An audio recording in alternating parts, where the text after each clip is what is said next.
السلام علیکم ورحمۃ اللہ۔ نبی کریم صلی اللہ علیہ وسلم ایک مرتبہ فجر کی نماز ادا کر رہے تھے۔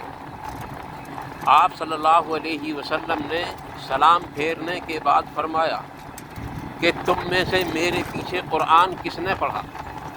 صحابہ کرام میں سے کسی نے عرض کی یا رسول اللہ صلی اللہ علیہ وسلم ہم نے پڑھا۔ آپ نے فرمایا کہ میں بھی تو کہہ رہا تھا کہ مجھے قرآن پڑھنا دشوار کیوں ہو رہا ہے؟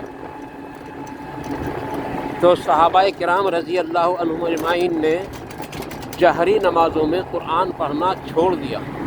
آپ صلی اللہ علیہ وسلم نے ارشاد فرمایا کہ تم میرے پیچھے قرآن نہ پڑھا کرو، البتہ سورہ فاتحہ پڑھا کرو، کیونکہ سورہ فاتحہ کے بغیر نماز نہیں ہوتی۔ اس حدیث سے پتہ یہ چلا کہ نبی اکرم صلی اللہ علیہ وسلم نے امام کے پیچھے بھی سورہ فاتحہ پڑھنے کا حکم دیا ہے، اور آپ صلی اللہ علیہ وسلم نے ارشاد فرمایا کہ امام کے سکتے کو اپنے لیے غنیمت سمجھا کرو اور اس میں سورہ فاتحہ پڑھ لیا کرو۔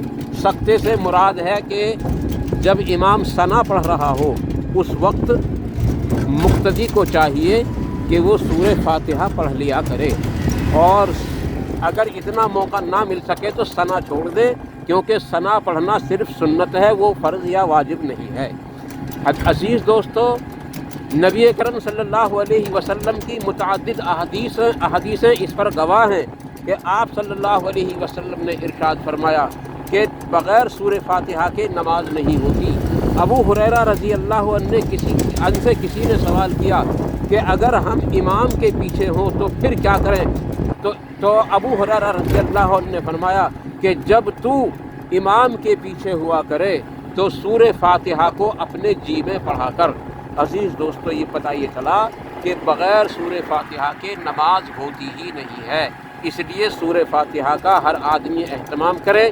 اگر کوئی شخص یوں کہے کہ امام کے پیچھے سورہ فاتحہ نہیں پڑھنی چاہیے یا قرآن نہیں پڑھنا چاہیے، تو اس کا جواب صرف یہی ہے کہ آپ نے جہری نمازوں میں قرآن پڑھنے کے لیے منع فرمایا، البتہ سورہ فاتحہ پڑھنے کا اس پر بھی حکم دیا، البتہ سری نمازوں میں آپ کا مطلقاً حکم ہے کہ سورہ فاتحہ پڑھیں، اور سورہ فاتحہ کے بعد سورت بھی ملائی جائے۔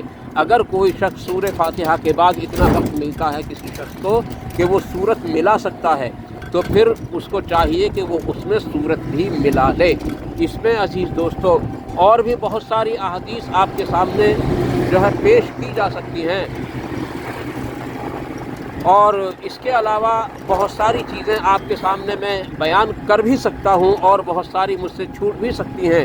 عزیز دوستو، جو لوگ امام کے پیچھے قرآن پڑھنے کے قائل نہیں ہیں، وہ بزرگ پرستی کی وجہ سے نہیں ہے، کیونکہ بزرگ پرستی اسلام کے اندر جائز نہیں ہے، اور ہمیں امام ابو حنیفہ، شافعی، مالکی، حنبلی سے تعلق نہیں، بلکہ امام محمد الرسول اللہ صلی اللہ علیہ وسلم والا مسلک اور آپ صلی اللہ علیہ وسلم والا مذہب ہمیں اختیار کرنا چاہیے۔